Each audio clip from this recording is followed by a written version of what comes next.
Friends जय Jagannath hope कि आपण मैंने समस्ते भल थे आम भी भल अच्छु। आज बार हूँ रविवार और समय आसी सन्ध्या 7टा है। आपण मैंने भावुए कौटी अच्छे आम अच्छे बस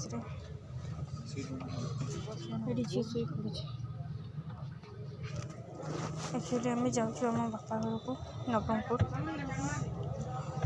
तो आज तक वीडियो बने बस समस्त अपडेट कर दूसरी से वीडियोटा बनई आम नवरंगपुर जाऊँ मो बापा घर को।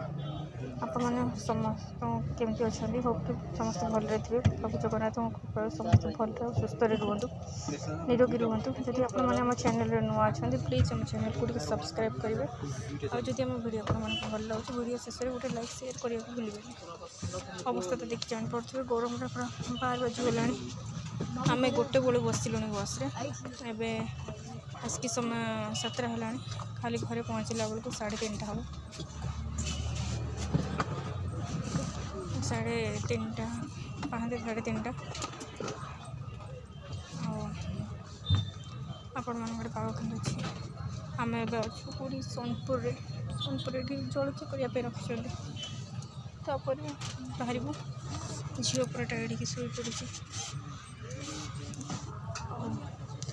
तो आज तो वीडियो नुहे खाली अपडेट वीडियो बन आपण सहित पुणी देखा काली वीडियो मो बापा घर नवरंगपुर गोटे नुआ वीडियो। सो आज ये रोचे नमस्कार।